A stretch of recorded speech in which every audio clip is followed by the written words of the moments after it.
আমি সেই মেয়ে। বাসে, ট্রেনে, রাস্তায় আপনি যাকে রোজ দেখেন, যা শাড়ি, কপালের টিপ, কানের দুল আর পায়ের গোড়ালি আপনি রোজ দেখেন। আর আরও অনেক কিছু দেখতে পাবার স্বপ্ন দেখেন। স্বপ্নে যাকে ইচ্ছে মতন দেখেন, আমি সেই মেয়ে।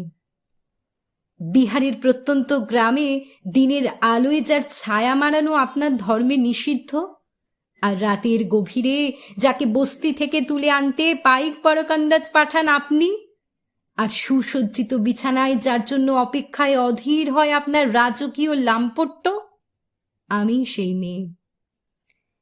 আমি সেই মেয়ে আসামের চা বাগানের ঝুপড়ি কামিন বস্তি থেকে যাকে আপনি নিয়ে যেতে চান সাহিবি বাংলোয়, মধ্যরাতে ফায়ার প্লেসের ঝলসে ওঠা আলোয় মোদির চোখে দেখতে চান যার অনাবৃত শরীর, আমি সেই মেয়ে।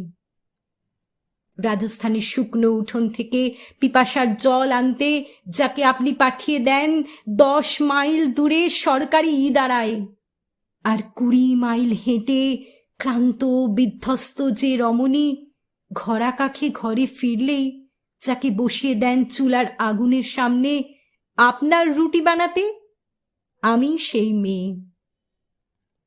আমি সেই মেয়ে যাকে নিয়ে আপনি মগ্ন হতে চান গঙ্গার ধারে, কিংবা ভিক্টোরিয়ার সবুজে, কিংবা সিনেমা হলের নীল অন্ধকারে, যার চোখে আপনি এঁকে দিতে চান ঝুটা স্বপ্নের কাজল, আর ফুরিয়ে যাওয়া সিগারেটের প্যাকেটের মতো যাকে পথের পাশে ছুঁড়ে ফেলে আপনার ফুল সাজানো গাড়ি শুভ বিবাহ সুসম্পন্ন করতে ছুটে যায় শহরের পথে।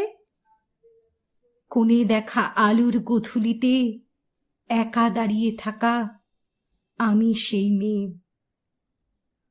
আমি সেই মেয়ে, এমনকি দেবতারাও যাকে ক্ষমা করেন না। অহংকার আর শক্তির দম্ভে যার গর্ভে রেখে যান কুমারীর অপমান, আর চোখের জলে কুন্তি হয়ে নদীর জলে বিসর্জন দিতে হয় কর্ণকে, আত্মজকে, আমি সেই মেয়ে। সংসারে অসময়ের আমি ভরসা। আমার ছাত্র পড়ানো টাকায় মায়ের ওষুধ কেনা হয়, আমার বাড়তি রোজগারে ভাইয়ের বই কেনা হয়। আমার সমস্ত শরীর প্রবল বৃষ্টিতে ভিজতে থাকে। কালো আকাশ মাথায় নিয়ে আমি ছাতা হয়ে থাকি। ছাতার নিচে সুখে বাঁচে সংসার। আপনারা আমার জন্য অনেক করেছেন। সাহিত্যে, কাব্যে, শাস্ত্রে, লোকাচারে আমাকে মা বলে পুজো করেছেন, প্রকৃতি বলে আদিক্ষেতা করেছেন। আর শহরগঞ্জের কানাগলিতে ঠোঁটে রং মাখিয়ে কুপি হাতে দাঁড় করিয়েও দিয়েছেন। হ্যাঁ, আমি সেই মেয়ে। একদিন হয়তো একদিন, হয়তো অন্য একদিন আমার সমস্ত মিথ্যে পোশাক ছুঁড়ে ফেলে দিয়ে আমি হয়ে উঠব সেই অসামান্যা। খোলা চুল মেঘের মতো ঢাকবে আমার খোলা পিঠ, দু চোখে জ্বলবে ভীষণ আগুন, কপাল ঠিকরে বেরুবে ভয়ঙ্কর তেজরশ্মি, হাতে ঝলসে উঠবে সেই খড়গ, দু পায়ের নুপুরে বেজে উঠবে রণদুন্ধুবি, নৃশংস অট্টহাসিতে ভরে উঠবে আকাশ। দেবতারাও আতঙ্কে স্তব্ধ হয়ে বলতে থাকবেন, মহামেঘ প্রভাং ঘোরাং মুক্তকেশং চতুর্ভুজাং কালিকাং দক্ষিণাং মুন্ডমালা বিভূষিতাং। বিভৎস দাবানলের মতো আমি এগোতে থাকব, আর আমার এগিয়ে যাবার পথের দুপাশে মুন্ডহীন অসংখ্য দেহ ছটফট করতে থাকবে।